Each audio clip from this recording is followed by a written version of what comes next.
hitchhiking, bee attacks, and whack-a-mole. All stories from the mountain trail. I have some of my co-travelers on our hiking experience. This is today's episode, Stories from Our Adventure in the Mountains.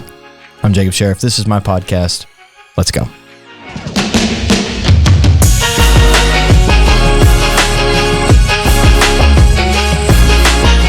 Hey everybody, welcome back to the Jacob Sheriff podcast. My name is Josh, and today I'm joined by Andrew Cacho, Austin Hix, and of course, Pastor Jacob. And yeah, just like Jacob said in the intro, we're going to recap these guys' trip to the mountains. This isn't the whole group that went, and I did not go. No surprise there. But I wanted to get you guys in here because so far in the season, we've been kind of covering things that kind of help us grow, that push us forward, getting outside of our comfort zone. And we even mentioned in one of the episodes, like, this is a trip that you had been preparing for, and like specifically changing your physical health routine and stuff to prepare for. And so we wanted to find out, like, how did the trip go? Did you contemplate your own death? Like all of those things that you've kind of alluded to in the past. So, but before we get into the story, if you would just take a moment, like, comment, share this episode with a friend. We'd love to hear from you. I've gotten recently to talk to some of our listeners who have just reached out locally and let me know, but they haven't written anything, never left a comment, never left a review. I mean, we could go months without even knowing anybody's listening. So anyway, for those of you who have come to me and told me that you've been enjoying the podcast, I really do appreciate that. We appreciate the feedback, and it helps us know that this is actually getting out there and blessing people. So, all right, before we get super far into just like the meat of the story, if each of you could just kind of go around and talk about just one of your favorite memories from maybe not, it doesn't necessarily even have to be this trip, but just maybe favorite learning experiences or memories from hiking, backpacking, whatever. Let's start with you. Yeah, Andrew. absolutely. This was an awesome trip. This is probably like my second like adult backpacking trip or camping trip I've taken. I took one with you last year in Arkansas, and I think I just have to go back to, like, there's nothing compares to the views. Like no picture on Google, no stock image can compare to being up there and really experiencing it. And so being up there at the top of a pass and looking out and seeing just for miles, mountains and mountains is like the best thing ever. So That's cool. That's my favorite. How about you, Austin? So for me, some of my favorite memories would be seeing the look on people's faces whenever they get those views and experiences for the first time. Yeah. And getting to introduce people to that kind of environment. And for some people, I enjoy watching them face a challenge and suffer and then come through it and conquer it. Right. One of our brothers-in-law comes to mind. I took him on a backpacking trip to Arkansas, and he had a meal. He blames it on the meal. It could be physical conditioning. I'm not sure, but it's probably a combination. Yeah, probably a combination. He was struggling bad, but he powered through it and has since taken multiple trips since then and introduced other guys to this experience. So yeah. Very cool. Yeah. One of the favorite memories that doesn't include, like, you know, the views and stuff, which that is definitely my favorite, the sense of accomplishment, that you've done something hard for a long period of time, all day, and then you're at the top of something, that combination of the beauty and the sense of accomplishment. But I would say our, like, evening campfire time is where the people that we're with, we always are bringing people, like, we're wanting to grow in our relationship. And that's where at the end of walking, 12, 15 miles in a day, you're tired, but you're around the campfire, like, the walls come down and you're talking through important stuff in your life. And it's where you really get to know each other. That's probably one of my favorite pieces. That's cool. Much to Derek's dismay, we do chagrin. Yeah. We do have fires. Yeah. at the end of most days. Yeah, we can tell that story, or give that frame, because Derek's not here to defend himself. So we're going to lay it on him. So we're going to lay it on him. Yeah. So Derek, Yeah. one of the guys that goes on the trip with us, and whenever we first started going, he was like, guys, do we really have to do campfires? I don't like campfires. It's like, what do you mean you don't like campfires? I don't like smelling like smoke the rest of the trip. I'm like, man, when we're freezing our tails out here and we just finished walking this long, I'm making a fire. We're getting a fire here. You can go to your tent, your little bivy sack, and go to sleep at 7:30, but which is normal. Yeah. Which is really annoying for me and the others whenever Derek and Jacob can both fall asleep in about 3 minutes. Yeah. Latency is Ridiculous. Yeah. Derek is king there. Yeah. He has a special superhuman setup where he gets just a little bivy and then a tarp over that. That's his sleep system. So, he's out in the wild with everyone.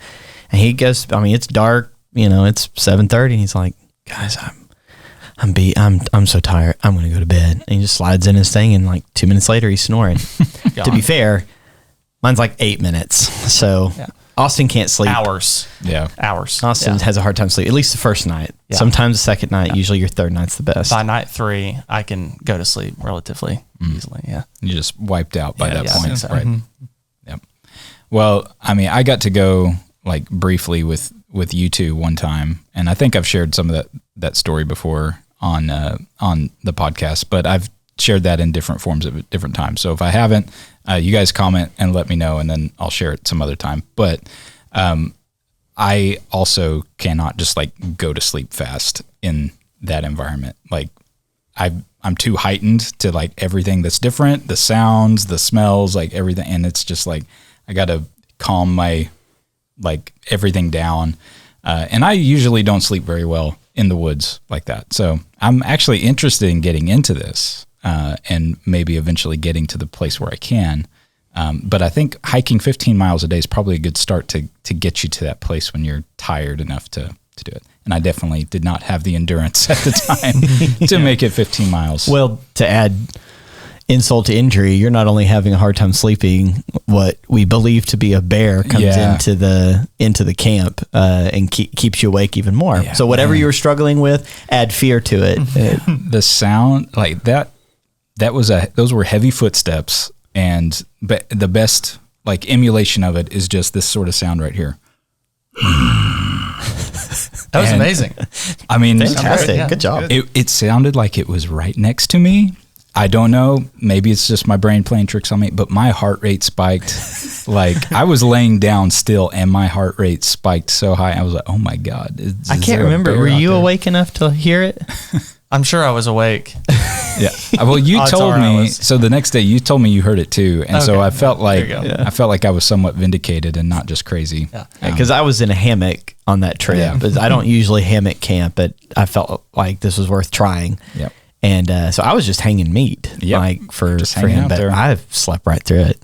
I did not wake up. I was cozy and It is insane how when you're in the woods, how loud and how big everything sounds. Yeah. Yeah. Whenever everything's quiet, you'll be sitting there and you'll think, my gosh, this giant thing's about to jump out, and you look over and it's a squirrel. Yeah. So let's get into this trip. Jacob, first, just kind of tell us like who all went on the trip. What was y'all's goal? What was your plan? Because generally speaking, we know you went to the mountains. We know you went hiking.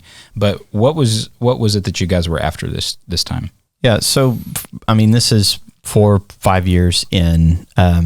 It originated, you might tell some of the story, originated with Austin making a comment to Derek, and kind of none of us were really into this, and just that comment from a photo was like, we should do this. And between Derek and Austin, and then they somehow, I must have invited myself into the mix, was like, we all kind of have just this determination, like, we're just going to figure this out and we're just going to do it. And so I couldn't go year one because of, we were in the hospital with Urias.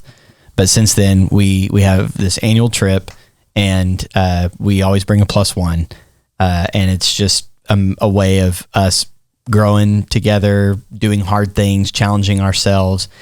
And usually Derek is the most experienced in the mountains as far as he lived nearby, and so he generally will propose a couple places. And so we just go somewhere in Colorado.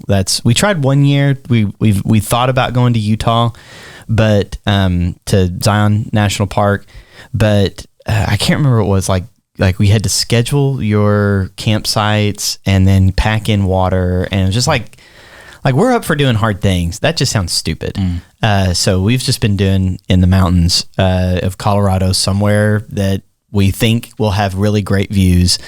So on this trip, it's us three, and then I brought Andrew. Andrew had gone with Austin last year and to Arkansas. Totally different. And so like, hey, you up for it this year? Austin brought our kids pastor in Sherman, Landon, and then Derek brought his brother-in-law, Evan. And so us 6, we're in the mountains. I'll let you kind of frame anything else there with like how it got started and then some things about this trip. Yeah. So one day I'm sitting in a meeting with Derek, and I look over and I see the wallpaper for his laptop. I said, "Oh, that's a great picture." And he said, "Yeah, I took it myself." I said, "No, you didn't." Because we were hiking in the mountains, and I said, "So you have experience doing that?" He said, "Yeah." And I told him, "We need to put a trip together. Let's go." Mm-hmm. And that was in the morning, and then by noon we had booked a trip. Like we had talked to our wives. We decided we're going to do this. And then I think it started out with, okay, who are people that we could bear being around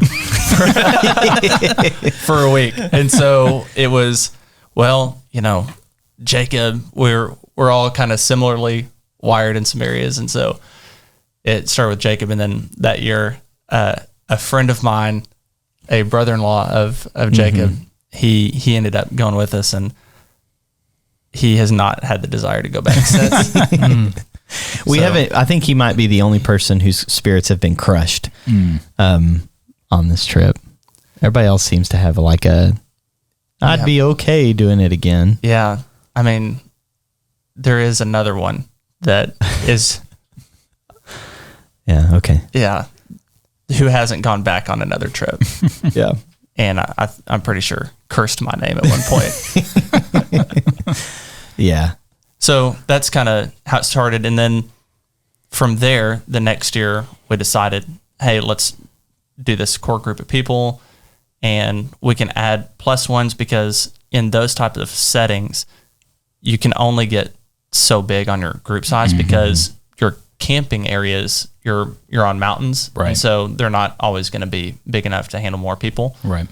And so we started doing +1s, and then we just saw some really cool things happening with bringing these other people in, introducing them to this environment, giving them these experiences with the hope of now they can take and share what they've learned and what they've experienced with others and loop them in. And we just saw some really cool growth and development in us as well as the other guys that we had invited along. Yeah, our goal on the trip, of course, now years in, we enjoy the mountains. We just enjoy being out in nature. I readily admit I don't like hunting, fishing. I'm not in nature a lot, but there's something about putting everything to survive on your back and hiking out for a week.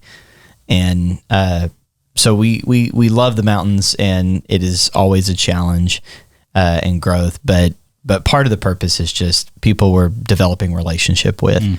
There's something about the way, when you're just in that kind of vulnerable state of you're tired, you're suffering in some ways, how you help one another, or like sometimes that help is like, you're going to have to suck it up and keep moving, and seeing people push through. It just, that's kind of why we go every year. And it's turned out to be kind of like a bigger deal than I thought. It's like, it's a trip in the mountains, but it's like, it turns into a big deal. And I think I like that. And just, it's really been really great to get to know the people that have come with us, in knowing them in an environment that otherwise isn't really possible. There's something about being out in the mountains and sweaty and stinky, and it's hard, and it's hot during the day and cold at night. There's something about that, the way that environment works out and what you have to go through, that you just really get to know what's inside someone. That just normal, hey, let's go for coffee, it's not going to pull that out. Right. You're not going to get to know them in that way. Right. Yeah, I would say too that, like, as someone that's a +1 on this last trip, it was really refreshing, because I never, what do we say, contemplated my death. I might have struggled and it might have been hard, but like never once contemplated my death. Or like I re-listened to your Jubilee message in preparation for this podcast, and you mentioned a lot of those things, like you're not out in nature a lot, but like just being outside is really important to you, and introducing that to other people. And I never once like felt like the survival on my back thing. Like never once did I feel like I was like, man, this could go really badly, even though it probably could have. Like if the other 5 guys died and I had to get out, it was going to be really rough. But like there was a certain trust in that core group of guys as a +1, knowing you guys had gone on multiple trips. And so you guys kind of have like this, you said it's a bigger deal than what it is. It's this annual thing that you have going on now that it feels like an honor to go on and to go with you guys. So I thought I just want to make sure I didn't tell you guys that in the beginning. I think I said thank you a lot, but like, but it was, it's a really cool thing to be a part of, and you guys need to know that. That's cool. So do you guys hike the same trail each time, or do you kind of pick a different section to cover? Yeah, we've tried a couple different things. It's usually, we try not to repeat any area. One year we did up in Aspen a 4-pass loop, so we did a loop. Then the next year we did a point to point. You go out. We went out to a certain point trying to climb a 14er and then come straight back. This year was just point to point, or a couple of years ago was out and back. This was just point to point. And it's generally a different area. We've done the same kind of general vicinity 2 times, but not the same trail, because we just want to experience something different. Right. Then a couple years ago, we tried a totally different style of like base camp style, where it's not backpacking. You go and bring everything, set up base camp, and then we wanted to climb a bunch of 14ers. That trip did not work out well, and honestly was not super fun. It was somewhat fun being with people, but it did not have the same elements, and that made us determine this year. That was 2 years ago. It made us determine that this year we're backpacking, and we're not gonna do it that style. Gotcha. Yeah, that trip made me realize how much of our trips are built upon the challenge aspect of it. So with that one, because crazy weather rolled in and flash flooding, like tropical storm style. Yeah, and so because of that, we had to leave early, and so at that point, even though we climbed a 14er, we did bag one 14er out of the trip. It still felt like we weren't challenged enough, and so it was just another trip. Like we're out for a week, and that was fun. But there wasn't that same sense of accomplishment that came from going and doing something pretty difficult. And this trip was our longest hike so far. It ended up being right around 50. So, and the out and back style is interesting because you get dropped off, and then your closest vehicle, like, you have no option. You have to walk 50, in this case, it was 50 miles. You have to walk 50 miles. Well, there are other options, but we can get into that. Foreshadowing. Yes. Right. We did come into a unique situation this time in which we did pass an actual road at one point. Which we hadn't up to this point. No. None of our trips have had that. No. And it was very serendipitous. Well timed. So I'm sure we'll get into that. Yeah. Well, so you guys said you had a photo of like what you all looked like at the beginning of the trip. Happy. You know, We have that. This is usually this is part of standard practice. Is Right. we take a photo of the beginning of the trip where we're all fresh, excited, anticipating. This is going to be fun. We're ready. So we'll throw this up on the screen. You guys look like you're about ready to have a good time. You're so happy. You're smiling. there are all 6 of us present in the picture. Yeah, all of y'all are there. More foreshadowing. Nobody has fallen off. Okay, well maybe we'll check in at the end of the story and see what. Yeah, because has changed. There's an ending picture we'll get to. That's when we're done, and we're done. And this year had some unique pieces. Let's just kind of go around the room and let's talk about like some of the. It could be this trip or it could be other trips. What are some unique highlights that you guys experience? Like moments from the trip that stick out to you, whether they're crazy things that happened or just a learning that you had. We could just kind of go around the table and hear. Yeah, so I'll go ahead and tell my story because I feel like it's pretty funny. The first night on our trip, the first night we were there, you guys remember our campsite? Mm-hmm. It was pretty remote. It was there were a ton of these, which will play a big role in the story later. These mounds it was very uneven ground, and we were trying to find somewhere to pitch our tents, and we thought it was about to rain, so we were like. Yeah. Just kind of throwing it down and just starting. Yeah, it started sprinkling. Yeah, it started sprinkling. So Right. we were hustling because it's super important to not let your sleeping stuff, your tent and stuff like that, to get wet because like that's like actually dangerous. Of all the things you want to avoid, you want to avoid your sleep system getting wet. Right. And if you can avoid your shelter getting wet before it's set up, that also is beneficial. That's something I in doing this research for like. Wanting to maybe dip my toe in this, that was like one of the first things I learned. I was like, oh, okay, so that's really important. Especially since we're in Colorado and it's early fall, 12,000 feet. Anywhere from 10 to 12,000 feet. It's getting cold. Like it is very likely it will drop below freezing, even if the weather didn't say so. It could. So you have to prepare as if. It's not. You have to prepare as if it's going to go to freezing. So getting wet and it dropping to freezing temperatures is it's already uncomfortable. That can get dangerous. Gotcha. Yeah. I will also preface this was probably my hardest day because I was still acclimating to the mountain. So I had a really hard time going up the Tin Cup Pass on that first day. So I had a rough day. Was excited to. I think I took a nap when I got the camp. You did. We got concerned because once we got all set up. Did Andrew die? Andrew was just already? like quiet and hidden in his tent. Is this like in the middle of the day or is this at the end of the day? At the end of the day. At the end, okay. Because we had gotten to a point. We had reached what we would consider our goal for the day. Mm-hmm. And I think Derek looked over at me. He's like, Andrew, what do you think? Do you think we can keep going? And me being the team player I am, like, yeah, absolutely. I'm like, oh God, please let us stop. Yeah, we can do it. I like doing hard things, like Jacob said. Like I like challenging myself, so we keep going. And so all that to say, we got to our campsite at the end of the day, at the end of a really hard day, and set up the camp, set up our tent on these kind of like uneven ground. We do our dinner, campfire. Much to Derek's chagrin.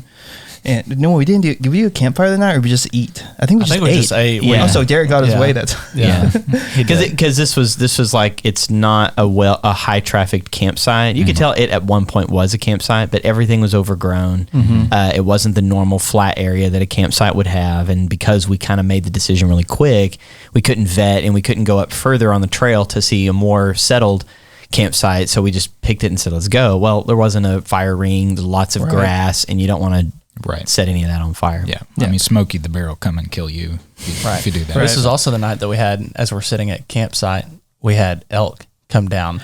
That was really off cool. The mountain, out of the woods. So that was fun. It was pretty remote, like we said. So it was an awesome campsite, and even the views from that campsite were really cool.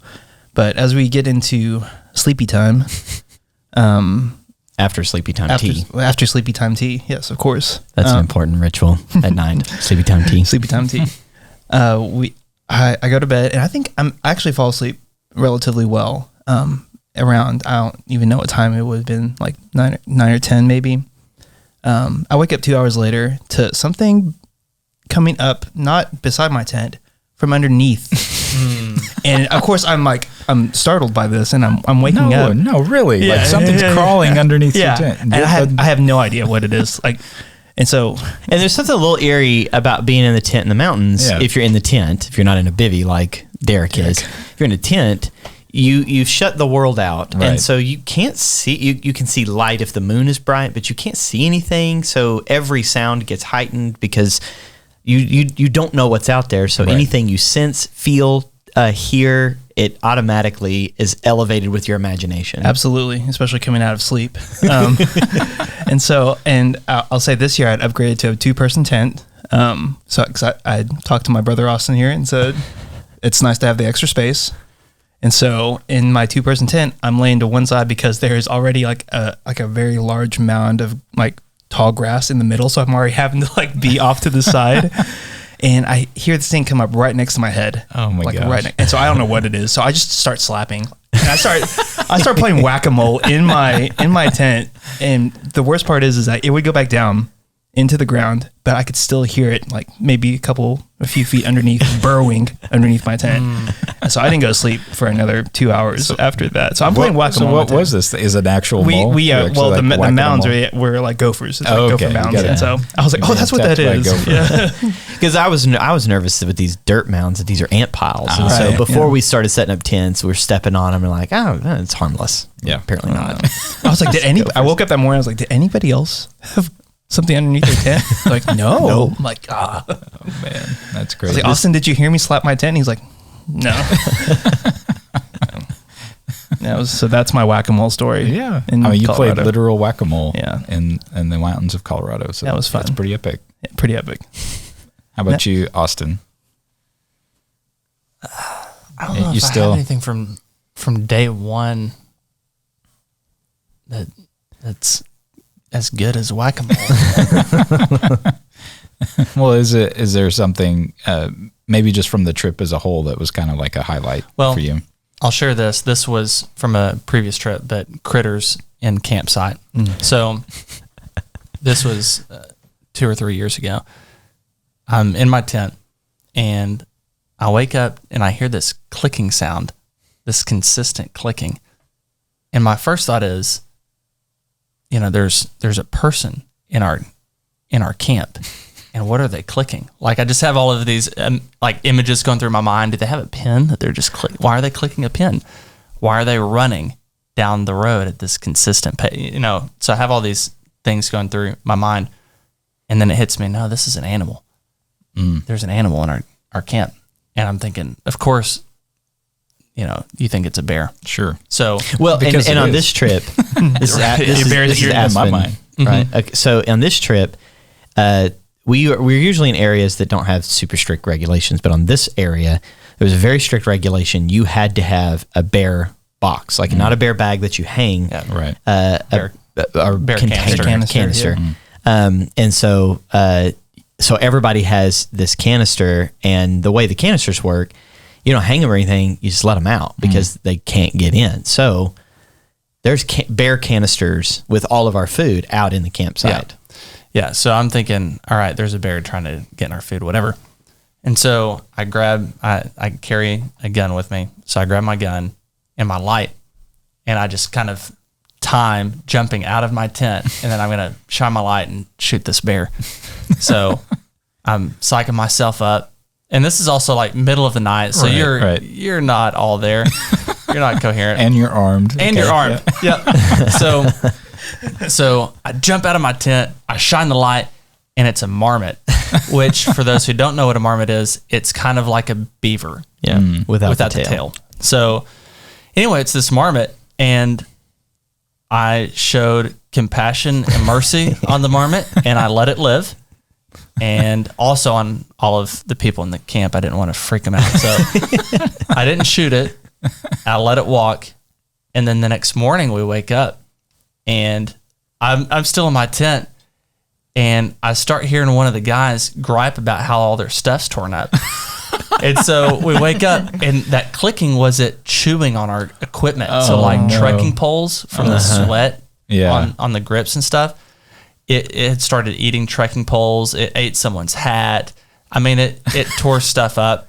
And then, the next morning, the guys who had all their stuff eaten were like, why didn't you just shoot it? So that's the last time I'm going to show mercy on a marmot. Yeah. No more live and let live. No. But we've been fortunate to not have any crazy bear encounter. Now we have encountered a moose before. Yes. Which was pretty wild. Yeah. Yeah. The moose, it was an odd one. So this was when we were doing out and back. So we start an area, you go up and then you come back. So the way that trail works is it's not like a loop. You're interacting with people coming both ways. So we're on our way out. We had hit the end and we were coming back and we're 9,000 feet probably higher than that. Yeah. 10,000 feet, kind of heading back, and we're probably, we're not close to where we're going to end, but it's like within 10 miles. I want to say we were getting on like the last push, which is about 10, 12 miles maybe left. I don't remember. It was we were on our way out. We were coming back. So we're at the end, and we look out ahead, and you could see, I don't know, 200 yards, 300 yards, and you've got these two backpackers kind of spaced, I don't know, 50 yards apart. And the back guy has right behind him within 10 feet, 12 feet. Yeah, it super looked like close. My first thought was, why does this guy have a bull, like a bovine bull, on a lead rope out in the mountains? That was my first thought because it was so close. I thought he had him on a lead rope. Yeah. Wow. And so this guy is just like trotting. He's not like, I mean, we're a few hundred yards away. So like, there's no discernible like fear or like he's in a hurry. He seems to be walking at a semi-normal hiking pace as he's coming toward us. And it's kind of like a windy, so it's not like a straight line. So we're seeing kind of out at an angle. As we're getting close, we're looking, and like our group starts like recognizing that's a moose. That's a bull moose. Wow. Which, for those who don't know, are really dangerous. When they're in the rut, like it's very, very dangerous. They'll just charge and kill you. So, but this moose is like super chill, like just walking at the same pace as this guy. And so like, I think it was awesome. It was like, guys, get off the trail. It was just like, we have to get off the trail right now. We do not want to have an interaction. And so the second person that was ahead, like he wasn't afraid, but he was like, I'm trying to like lose this guy. Right. The guy that was still super chill, like, I don't know if he was high or I don't know. He just is like, yeah, it's just been following me for a while now. And so this moose comes up, and I've got a little video of it. The video makes it look like it's not as close as it was.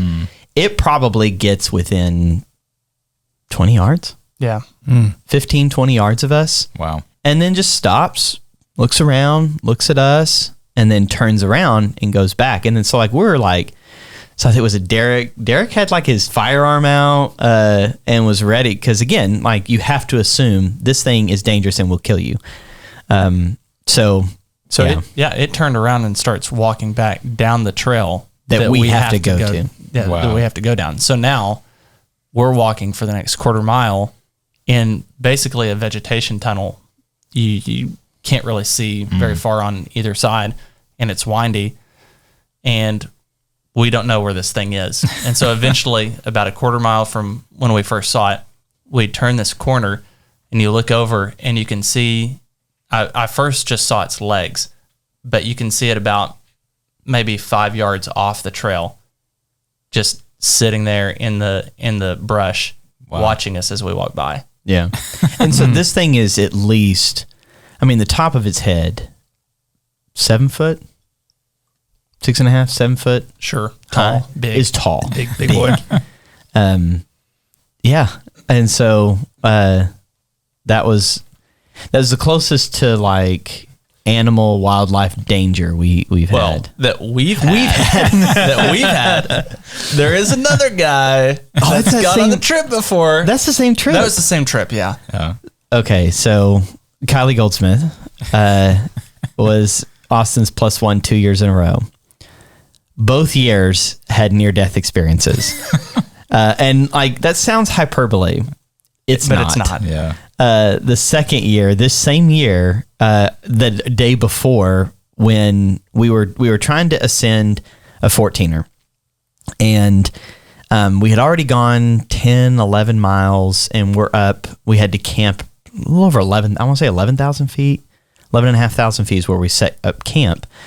And then we were debating, do we push in the morning to ascend the 14er, or do we go ahead and push now? Because we've got, it was like 4.5 to 5 hours of daylight left. And like 3,000 foot, it was a few miles. Like we think we can do it. We get 2 miles up, maybe 12,500 feet in Austin. Oh, sorry. Do you want to tell the story of when we first got into camp to pick the campsite, the herd that we'd saw what they did? Yeah, so there's this mountain goat herd that's in the Chicago Basin area, and we're watching these goats, and these goats go up on this guy's campsite, and one of them urinates on the guy's tent. This is probably 70 yards from us. Which should have been our first clue. Yeah, real power move. Yeah, at that point, we should have known these guys. They're very territorial. Yeah. They don't mess around. Yeah, and they assert dominance. So somewhere in that area, we're like, what were we thinking? We're like, yeah, let's set up camp here. So we set up camp, and then a couple miles up, Austin is like, oh my goodness, I think I left my tent open. And you could look and you could see potential rain coming. And again, this is one of those, if you know it's going to rain, you have to be fully prepared. So Austin's like, I'm not going to do it. I can't do it. I cannot run the risk of getting assaulted by mountain goats in the tent being tore up by goats, or my sleep system getting right. Cause we knew it would drop below freezing that night because of how high we were. So he leaves. And then, it's Derek, myself, Derek's +1, and Kylie. And Kylie the year before had basically not handled altitude well. And I'll let Austin tell that story. So he was determined, I'm going to do better this year. So he's got determination. And he was killing it. And he was. Yeah. He did a great, he had gotten in a little more shape. He had lightened his load a little bit. And then what we were excited about is that because we could set up camp earlier on the trail, we didn't have all that weight on our back. So we felt better to ascend. Well, we get in the, I don't know, it was right a little over 12 and a half. And I started having the experience of like my body shutting down. I know what it's like to try to push through things, because that was kind of my strategy for all of these hiking trips, is like, I'm in a ton of pain. I can push through this. I can push through this. My heart feels like it's about to leap out of my chest, but I can push through this. And I just had that experience like, I don't think I can push through this. And so I started calculating like, okay, I was able to take like, I'd go like 10 yards.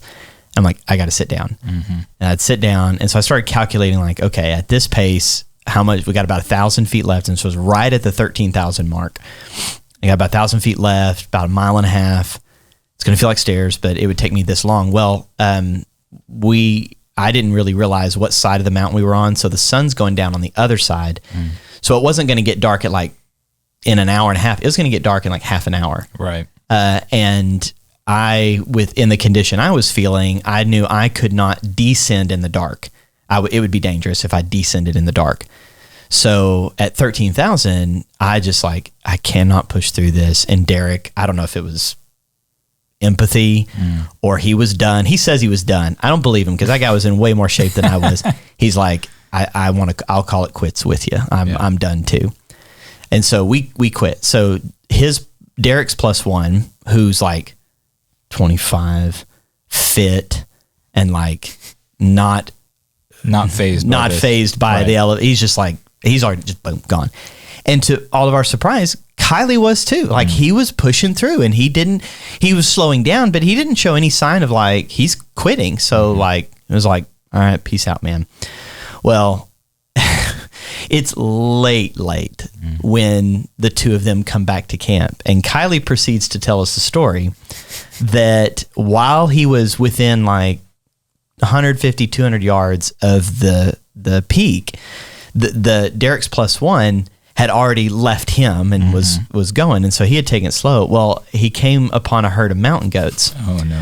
Who started charging him and was like cornering him to a cliff. Wow! You could probably tell some of the details. Yeah, so I mean, you're talking about a lot of exposure in terms of it's a very narrow trail, and though it's not a sheer drop off cliff, it is a long way down of just rocks. Yeah. And a fall would be potentially fatal.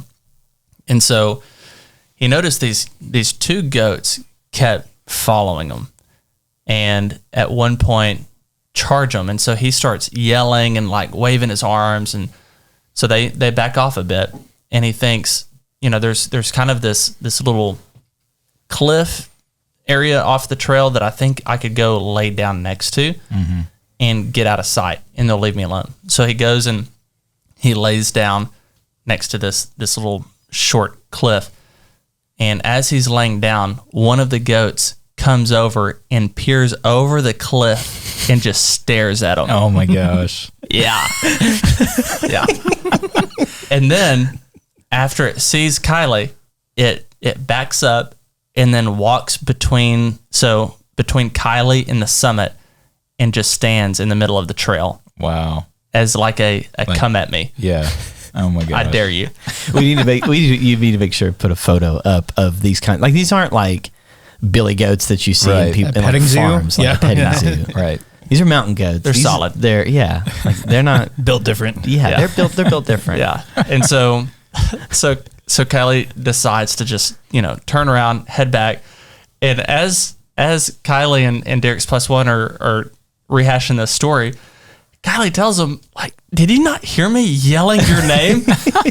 and he goes, nah, I thought I heard something at one point, but I didn't think much about it. Meanwhile, he's up there FaceTiming his girlfriend at the time because he got signal at the top of the mountain. Yeah. And Kylie's down here, fighting for his life, hollering his name. Yeah. So that one was a much more wildlife danger trip than normal. So outside of the whack-a-mole incident, was there any wildlife Oh, yeah. encounters on this trip? There was. Yeah. There was. Pastor Jacob? So we'll eventually have to get Andrew's story of the road, but before as we get there, anytime we have your +1, so a little more context. So over the course of the years, we figured out who has passion points about what. Derek, it's navigation. He cares about navigation. So he's the one with the map and the compass and is going to triangulate. Well, his +1 is even more interested in that kind of stuff and totally showed him up this year. Because Derek also has this like really expensive watch that he downloads the files for the trails. And then on this particular trip, like a couple hours in, he's like, guys, this is saying we're like a mile off course. And his +1, his brother-in-law, was like, nah, Derek, I don't think that's right. And he pull out the map and he triangulate and all this kind of stuff. And anyway, so Derek cares about navigation. Well, all of us, like you feel a sense of responsibility of your +1. Right. So making sure that they have the equipment they need. And if they're going to fall short on equipment, make sure that's covered. And then like when we're on the trail, just a general sense of like, where are they? What is their struggles? How can I help? And then, and that's not like a rigid, like every day you're sticking with your +1. It's more, we just kind of, you just figure it out on the trail. Well, the story to come in just a minute. Andrew and Austin's +1 had to leave the trip a little early, and in a good way, we crossed a road. Story coming. So the last full day of the trip, is like, I don't have a +1, neither does Austin. So like at that point, it's like, just get to camp. Like whenever we're going to camp, we're going to get to camp. And that particular day was our longest day. So this was 15-ish miles. And the pass on that day was particularly difficult. I mean, that was a difficult pass. So I was tired. It was brutal. It was brutal. It was rough. Now, you don't necessarily know that because of Derek's +1, Evan, and Austin, because they don't seem to care about elevation, and their lungs and heart seem to be just fine at elevation. The rest of us normal humans that live here in the lowlands, like, it was tough. It was tough. My favorite thing is Austin getting up to the top of something like, man, that was rough. And he like has a smile on his face. And we're like, yeah. I mean, Austin just lives at a higher elevation than most people. That's just basically what it's the it is. extra, couple inches. Yeah. And his gait is always like, it's like Three of our times steps, 2, yeah. 3 of our steps. So he's always That faster. was funny. Whenever we got back to the house and we realized that your phones can track your average. Okay, yeah. So this Average is stride, setting yes. us up. Yeah. So we go to the 3 of us are in Woodland Park with Austin's +1. We're there like a couple days early because I ministered at our campus, and so we're there a couple days early. Well, anyway, they had gone and done something, and Austin was like, "Did you know? Yeah. Did you know they're disc golf?" Okay, sorry, I didn't explicitly say what it was. Did you know our phones track like your stride length? And I hadn't gotten into Apple Health much yet, but I'd seen a few things, but I'd never seen that one. And so he was showing and showed like stride length, and it was just like, what was it? It was like 37, I think. 37, something like that. I'm like, wow, that's a lot. I pull mine up, and it was something stupid. like 12 or 18, it was like 12 or 14, something like that. literally a third of Literally a Austin. third of You're just doing the baby steps thing. so everywhere. frustrating. And I'm like, oh, hang on. Like, I get that this is stupid, but just that particular day I was taking as a rest day. They had gone disc golf. Yeah. So they were taking longer strides. I was just walking around the house. So, but still mine tops out shuffling. at like 22, 24 or Right. something like that. And his like 37. It was ridiculous. It was like, see, this just validates everything I've said about why you kill it on these trips, and I'm all struggling behind. Anyway, so this is the last full day. It's 15 miles. It had been a really hard push. I'm tired. And That was also so we're going over that pass and a storm starts rolling through. Yeah. And so we're trying to time going over this pass in between storms and trying to avoid being up over tree line Right. with lightning. Storms are already So bad. We're 12,500 above tree line. That was bad. That was a fun time. Yeah. So not only were we trying to push to the pass, at the pass, we're calculating, trying to figure this out. And like we hadn't had to use our rain gear up to that point. So we ended up pulling out our rain gear, kind of hustling down too. And up is hard, but down is a different kind of hard. When you're going that steep down, it's hard on your knees, hard on your feet. The trail was rough too. It was rough. So anyway, so we push through. So 15 miles, we finally get to a pretty decent campsite, and I'm beat and tired, but like I'm not completely done. And this is our third day, of which at that point we had hit 40 miles total. So this is a 15-mile day.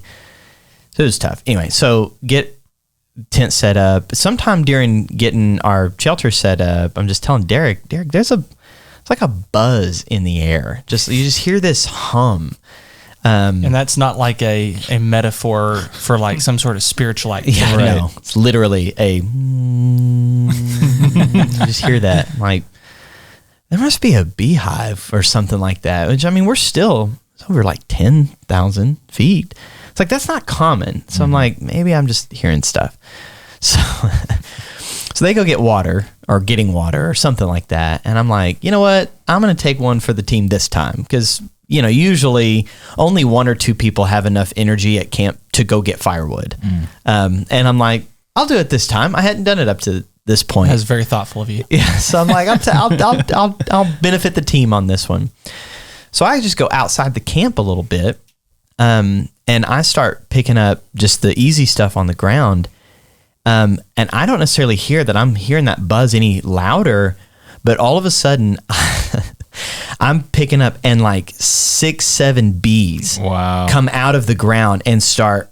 They come at my face, and like apparently my just automatic reaction is like I threw down the wood, and I started yelling and started running back. So 2 of the 3 people at camp carry firearms. Okay, and I'm yelling. It's very possible that a bear's chasing. As far as they know, a bear's chasing me or whatever. Right. Their first reaction, the automatic reaction, was to run the other way. Like, not try to scare, not try to pull their gun on it. Run, just go the other way. And so I'm yelling. Well, anyway, I get stung right in the eyeball, or not in the eyeball, right underneath my eyeball. Ouch. And a couple times on my leg from that. And then they're like, "Oh, it was just bees. Well, I'm glad we ran."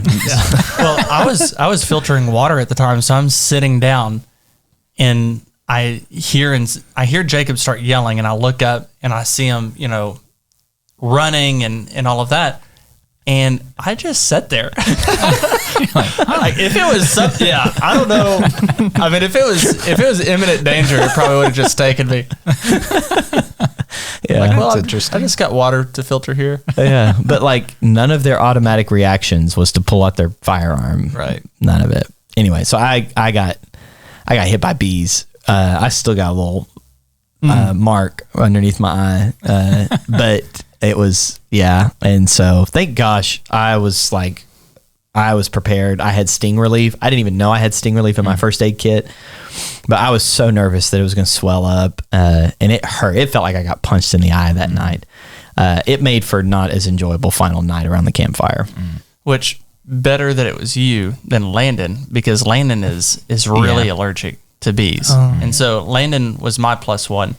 And after the first 2 days of hiking, I mean, we put on, I mean, what was it, 25, 27? You said it might have been close to the equivalent of 4-pass loop. Yeah. I mean, within It was just 2 20 days. Yeah, 20. It was like 25, 26 miles Yeah. and like 3 passes. Yeah, in Maybe 2 4. days. So the first 2 days, we put on a lot of miles. Well, Landon's Landon, in good shape, by the way. oh yeah, Preface. he's a college baseball player, really athletic, really in shape. Well, he had this injury from baseball of a dislocated hip back in the day, and on about day 2, that injury starts flaring up, and so it starts becoming difficult for him to hike, and he's in a lot of pain. And the trails were rough too. We really rough. we combined with like trails that you can use vehicles on. And so when you have side by sides, dirt bikes going up and down these trails, the wear and tear on the trails is not a hiking trail. So it was already the elevation gain, all that kind of stuff was tough, but the terrain was tough as well. So it was 26 tough miles. Yeah. So he starts feeling it quite a bit. And at this point we're thinking, I mean, it's really hard for him to walk, but at the same time, there's no out. I mean, Like you've been dropped off. We've been dropped off. There's no like easy way. No, and at this point we're about halfway through the hike. So it's as far to the trucks at the end of the trail as it is to any sense of road that we've come across already. And so we're just kind of going along, and lo and behold, at the end of the second day, we come across a paved road, like a highway, and which has yet to happen to us before. Not a single time. And we had really spotty cell phone signal. So Landon was able to start reaching out. We're trying to game plan, what do we do from here? And I know you and Landon were talking, and he was trying to reach out to his wife, and We're trying other to people. also reach out to Pastor Brian. Yeah. My cell phone signal was even spottier than his, so it was kind of rough to try to actually get something back. So I could send stuff out, but I couldn't get back. He was having some sort of conversation. He didn't want his wife to drive like on the roads at night. The mountain roads, are pretty dangerous at night. And so we kind of mull our options over, and we're talking with these guys, And they said, probably your best option is to hitchhike out of here on this road.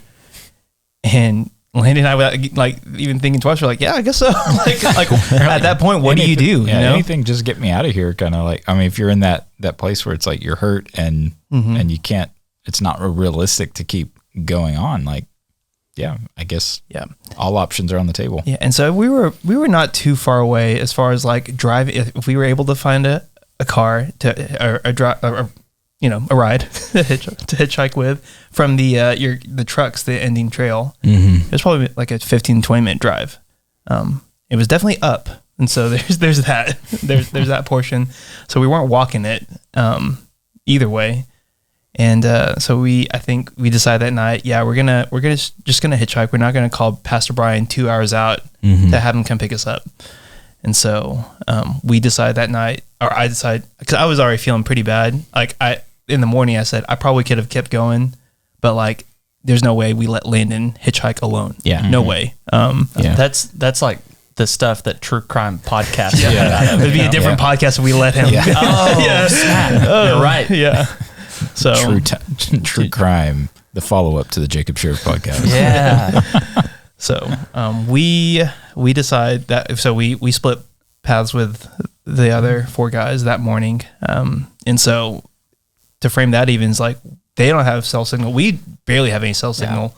So they have no idea when they split paths with us. Once we get on the road, like they're gone. We commend them to the grace of God. Right. Yeah. Gone. And so we had 2 trucks because Derek and Evan drove separately.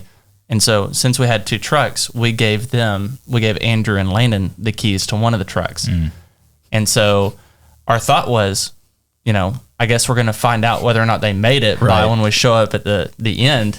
If we see both of our trucks, that is not a good sign. That's not a good sign. Right. And now we don't have keys to that truck. Double whammy. Yeah. And so, we thankfully, it was, a couple, it was the younger, attractive guys trying to hitch a ride. So we thought, we'd fare pretty well. Yeah, they'd make it. They do all right. We didn't look super ratty, No. And so, and only 2 days in, not like the 4-day, smell of being in the woods. They only had the 2-day smell. I forgot to mention too, the last text that Landon got from his wife, Courtney, was "Do not hitchhike." Oh man. Okay. So I mean, obviously you guys found somebody. Yeah, we made it back. It's funny because I think about that story, and I think there is a picture here I have that I'll probably share, but it's a picture of the road with Landon kind of gimping along. Yeah. Well, I say, he's there. So yeah. All right, we'll put this one up for y'all to see. So this is Landon. This is the road y'all found. Yeah, so it's the road from our second campsite. We head out, I don't know what time it was, probably 7 or 8 o'clock. I think, it was after 8 'cause we decided we missed rush hour because that would have been our prime time to have someone pick us up. So we get on the road and we're not on it for like maybe 5 minutes, and a guy in a truck shows up. He slows down. Like we look back and we're this is our first time hitchhiking. We have no idea. We're putting our thumbs out. Isn't this what you're supposed to do? This is what you're supposed to do, right? And so we're turning around doing one of these. He slows down, looks at us, and then he shrugs his shoulders. Drives on. Like, no! The first guy. So we probably walk a mile, and all this time I'm getting cell phone signal like more and more, just a little bit. I'm trying to like Uber out of the mountains. I'm like, okay, looks like there's like we can do it. And so I like keep trying to Uber, but no one wants to come pick us up apparently. I've Ubered in the mountains before, and let's just say it was one of the most sketchy Uber. Right. Oh yeah, dude. It was the Uber driver I got was. I had a bad experience. It was the first year on our mountain trip. Oh really? And it was the guy had some issues. He kind of started flipping out in the middle of the drive. Yikes. Not at us, just kind of in general. Yeah. And so we were just kind of like, let's get out of this car as quickly as we can. Yeah. You can just drop us off here now. Yeah. Wow. So we had 9 other cars. I think that's right. And Landon can correct me if I'm wrong. We had 9 other cars pass us. Same thing. And we walked probably another mile. Again, the road is a switchback, so we're going up. And so it's already tough on Landon and myself, like going up. At least it's a road. It's flat. It's nice. And there's cars passing us. So if we end up passing out on the side of the road, someone's going to see us and we'll get picked up. But so finally we put our thumbs out for this, like little Nissan Rogue. It slows down and it's again serendipitous because we're right at this kind of like, you know, those little rest stops that like they give you a little extra room on the side. We're right next to one. So we're like, sweet. And this car rolls up, Landon's ahead of me, and this person rolls down the window, and it's like literally like this like 23, 24-year-old girl was like, hey, y'all need a ride? And we're like, yeah, we do. And we're trying to like be very like respectful and honoring and not look super sketchy at all. Because like she's like, yeah, she's also a backpacker. She was also hiking around. And we're like, where are you headed? She's like, oh, I'm going to Denver. We're like, oh yeah, we just need to go 15 miles up the road here. And so she dropped us off at the truck and we headed out that day pretty early in the morning. And so we sent our little text to the group and we're like, hey, made it out. When you get signal, you'll see this. Nice. And we went and got coffee. Yeah, that's what you do. Yeah. So how many more days were left on the trip? One full day. One full day and then get out at the last day. Yeah. So about 25 miles worth. Yeah. So what do you guys think you learned from this trip? You know, in the previous episodes, you know, your goal was to not contemplate your own death. Yes. Do you think you achieved at least that goal? I did not calculate my life insurance this trip. So that's good. There was a couple times I thought like, why am I doing this? But that's as bad as it got. There wasn't the times that in previous trips, it's like, if I do this, I'm going to die. If I don't do it, I would rather die. Like, let me just fall over right here. I didn't have that thought. So I'd say that was a big W for me. It never fails that someone at some point has this thought and sometimes says it out loud. Like, I could just stay right here and die. And that may be better than continuing on. Yeah. And it's not because what we're doing is super hard. It's because we live in southern Oklahoma at like 50 feet above sea level. It's more just like I'm not used to this elevation, to that kind of elevation gain so quick for so long with so little oxygen. You know, one of those years, one of the 4-pass loop times that older lady like in her 50s with 2 knee replacements is like jogging past us guys like huffing and puffing. She's like, hey guys, hope you'll have a great day. I hate those moments. Yeah, that one was ridiculous. But anyway, sorry. So any learning to take away from this trip? I know I had a moment. I was talking about that first, or no, it was the second day. So I struggled a lot the first day acclimating. The second day, I had found a new strategy to climb and do it and not contemplate my own death every step. I think you had mentioned like you like pick a spot every 10 yards, like I can get that far. I would, as we're going up to that pass where we ended up airing out our tents and like drying them out, I would pick like a rock or something, a point, literally like 45-degree angle, like sight line down, and just make it to that. And it was just like and I felt I could pace myself like that. I felt confident about getting to that spot, and you have a little victory every step along the way. And so you're walking along, and by the time you look back, like you've made it up quite a bit. And so I get up to I feel really good that day about myself, in contrast to the previous day where I'm feeling really bad about myself because I just wasn't in the right shape and I wasn't acclimated yet. And I get up to that pass, and the amazing thing is that you can look back, and I do have a picture. We'll post it. We can look back and see our campsite from the previous night. And we had spent the morning just like getting up to this pass, and you can see Mirror Lake down there where we were just skipping rocks right before we went up the super hard ascent. And I'm not like very reflective just as a person. I don't look back. I like looking forward a lot. But that was a really good learning to just remind myself, look how far you've come. And I even think of like, even back to like our previous trip in Arkansas, I think God had just taken me through such a growth spurt in that season that like that was a really cool.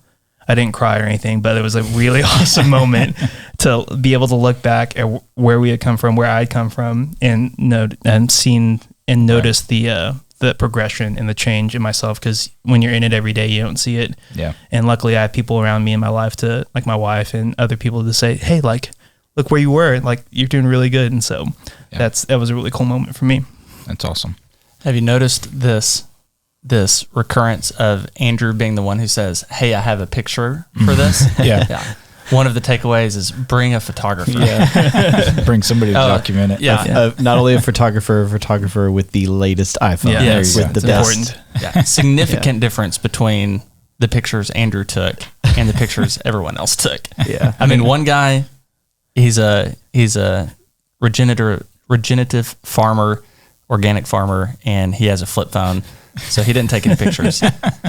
Derek took one picture, and the only picture he took was on our way back. So we had hiked out of the mountains and we're driving back, and we're going, and I really have to use the restroom, and there's no bathroom in sight because I'm pretty sure we drove the wrong direction for a bit. So anyway, Gosh, like 15 miles. Yeah, a long time. In the So- wrong direction. So anyway, no like gas station in sight or anything. I'm like, I cannot wait. So just pull over to the side of the road.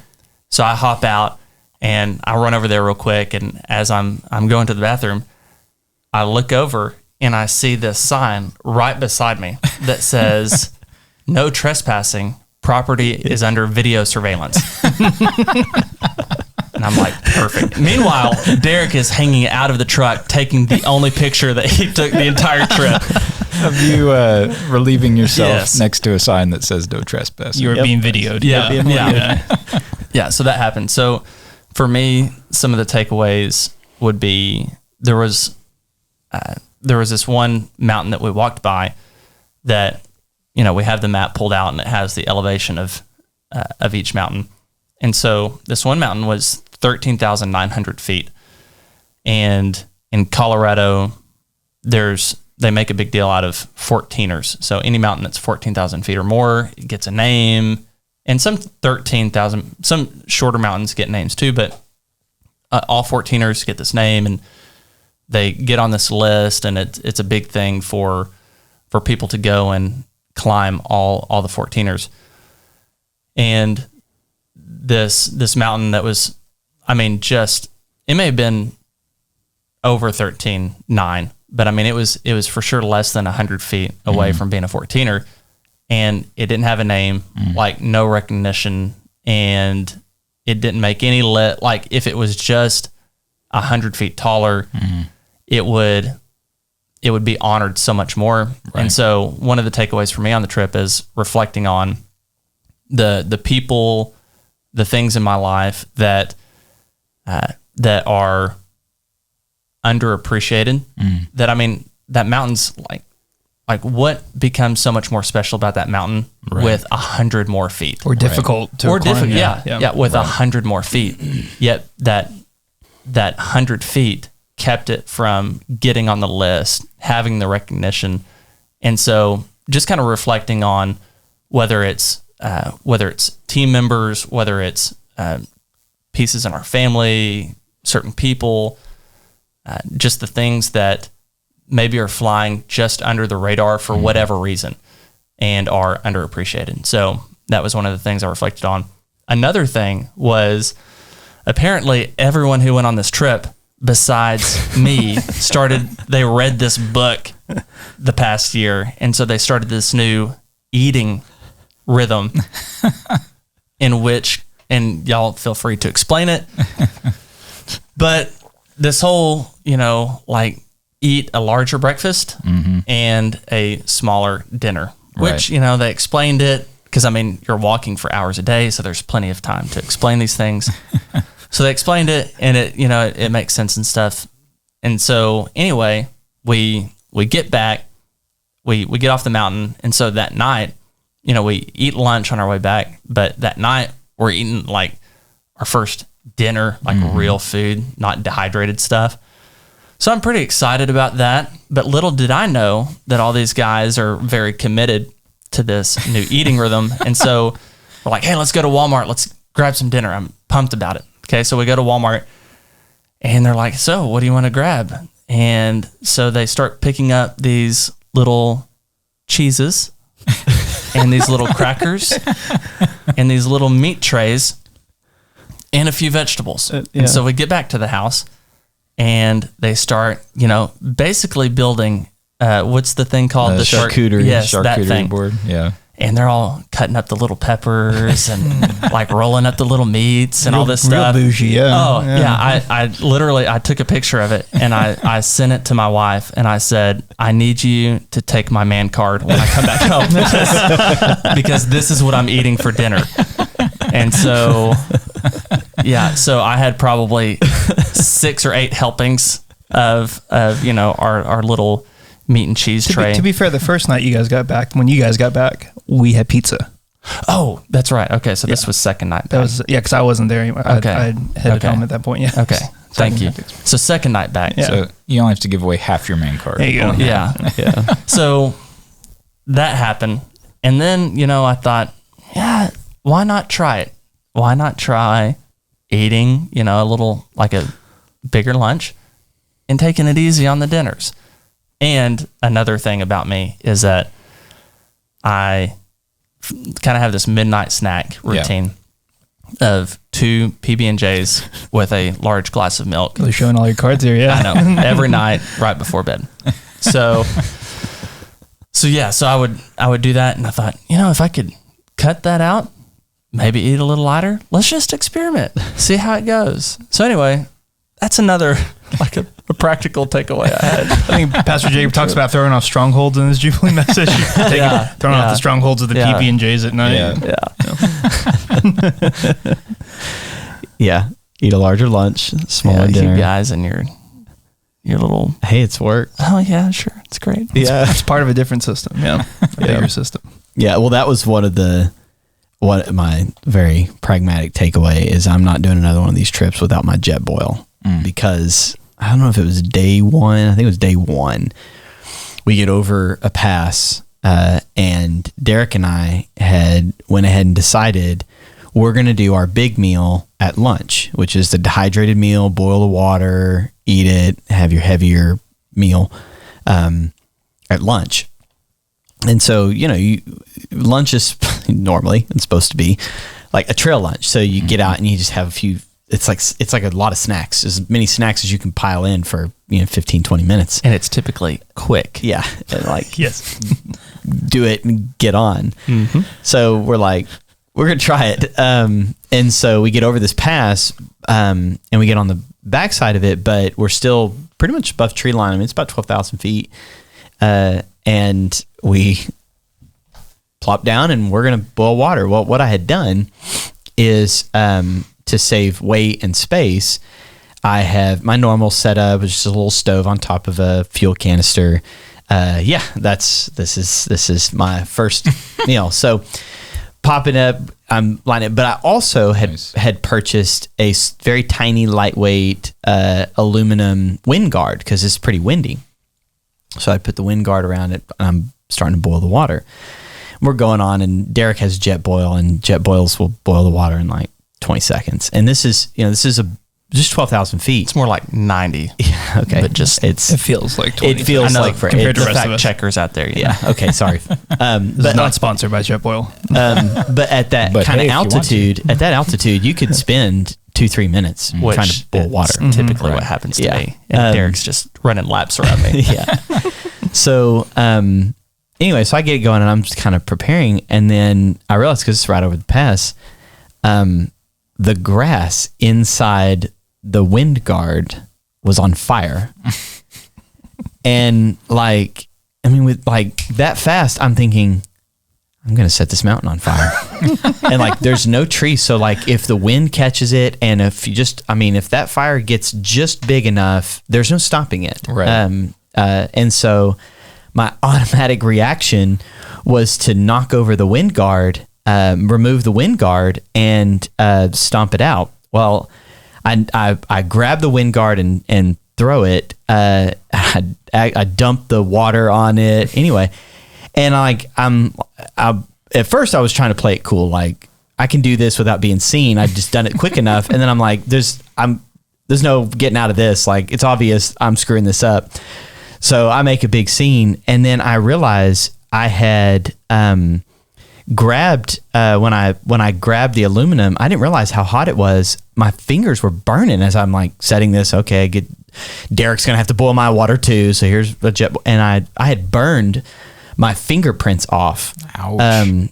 On my forefinger and thumb, and I did not have apparently any kind of something in my first aid kit for that. So my learning there was never go without a jet boil ever again. So I will not be using that aluminum wind guard again, at least at that high and that hot. So that was my practical learning. Practical advice. Yeah. So it's worth it was like 8 ounces more, and it was a little bulkier, but I'm taking jet boil. But my takeaway this year, I'm trying to reflect through my different takeaways.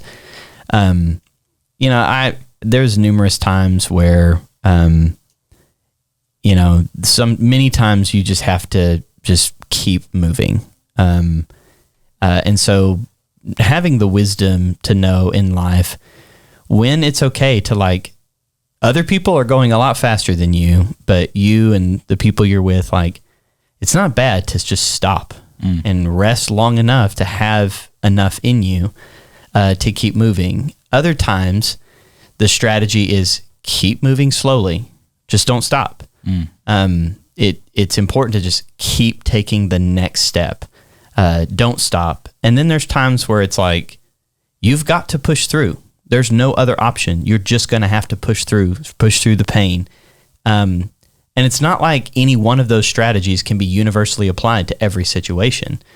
And there's different times in my life and seasons of just real heaviness where the most appropriate thing to do with the people you're with is stop, rest, take a break.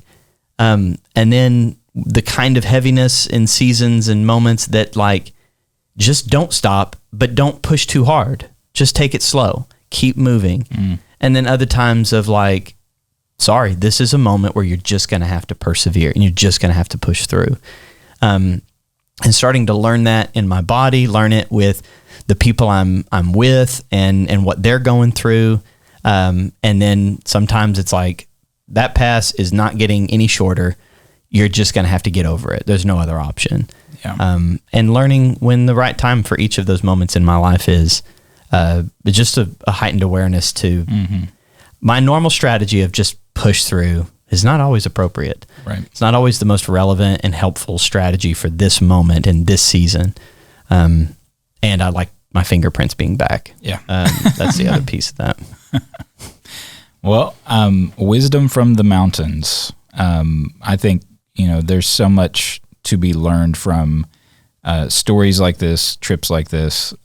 We don't talk about life and journeys through life and use the metaphor of mountains and valleys and things like that for no reason. The meaning and the correlation and so many things can be drawn from parallels and things like that you guys shared. So we are running a little long in this episode, but I want to give the final word to somebody who also didn't go on the trip, but can maybe offer some wisdom and insight from another perspective.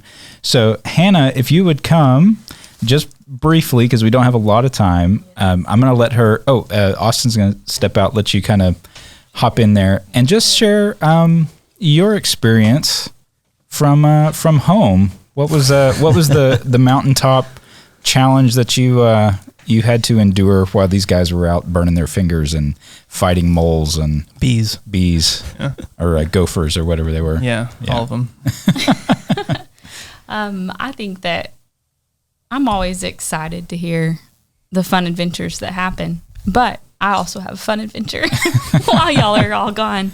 And this particular trip, I think, was 8 days or so? It was a long because one you had since to we went leave a early. little bit early.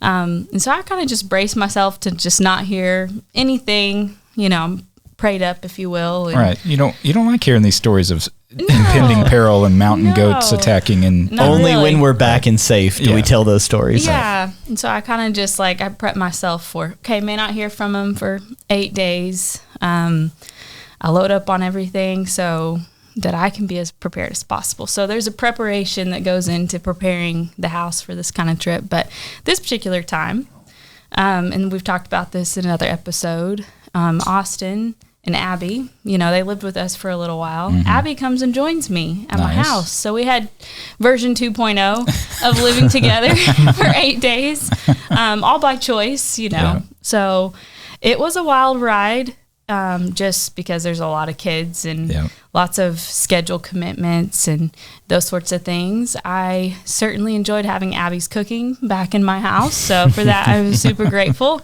I was the cleanup crew. She was the cook. So we just worked really well together. But as the trip progressed, even though I know for you and for Landon, you didn't like having to step off the trail, truthfully, I was kind of grateful because they were able to give us a little bit of information, enough to tell us they're good. Yeah. So I appreciate Andrew. Yeah, that was the first thing that they told us to do. When you guys get signal, please text our wives. Yeah, so thank you. They were thinking of us. Absolutely. And so fortunately, 100%. I feel like we actually ended up hearing about them. We didn't hear from them, but about them about every other day. And so because I didn't have my expectation on hearing anything, that was a super big perk. Made it a little easier. Yeah, made it a little easier. Made it like, okay, they're alive. We're going to see them. We're going to see them again. Yep. Don't know on what piece, but we are going to see them again. But as far as we just made it a fun time. Me and Abby stayed up and got to talk. It was a lot of fun. And, none of our kids wanted to go to school, so we were regretting that part. Yep. But we made it through, and really we just enjoyed the time together. Awesome. So, got any specific questions? No, that's kind of what was happening. We just, we don't want this to be one-sided. Yeah. I mean, there's always another side to the story, and I'm sure many of our listeners are wondering, like, where's Hannah at? Like, the problem. I mean, we would have had her in here the whole time, but this board only takes 4 microphones, so I just wanted to make sure we had a chance for you to hop in. I was sitting back, really enjoying the stories. Didn't know about your fingerprints. That was pretty interesting. I knew they got burned, but didn't know how that happened. It was in defense of the mountain. Yeah, I was about to light the mountain on fire. I want to be able to. I do want to be able to go back annually. So sometimes we temper the stories a little bit. No, I'm kidding. Be truthful. Junior Smokey Bear over there. Just only you can prevent forest fires. There you go. I did at the cost of my fingerprints. And what I love is to see after they come back from these types of trips, the you're just really filled up. So it's easy to. It's not easy. It's worth the sacrifice of sending him because of what I get back. Wow. So it's kind of like letting me go shopping. You or like something. Mountain Man Jacob better than There just comes a point in the year he's like, I gotta get out. Just let me out. So at 12,000 feet, we are closer to God. There you go. So there's a little bit of Moses in him, maybe. I don't know. His face shine with the glory of God. Sure does. Yeah. Well, this is a good long episode, but it was worth it. There were some great stories that you guys shared. So thank you to Andrew and to Austin, who's sitting over there behind camera now. You guys make me want to go to the mountains. I don't know about like fighting mountain goats and whacking moles and fighting bees, but the other parts of it, like the getting to the top and having those transcendent moments of reflection and glory, that stuff sounds good. So anyway, so this brings us to the end of this episode. We hope you guys enjoyed it, and just let us know what stood out to you. Do you have any mountain stories that you want to share? Anything? Any tips for these guys that next time they go, maybe they won't harm themselves or the forest. Anyway, just let us know. We'd love to hear from you guys. Be sure to leave a rating and review in iTunes or here on YouTube. If you're watching the video, you'll get to see those photos and things like that that we were talking about. Make sure to subscribe if you haven't already. Share this around and help us grow this channel. We'd really appreciate it. All right, y'all have a good one. See you later.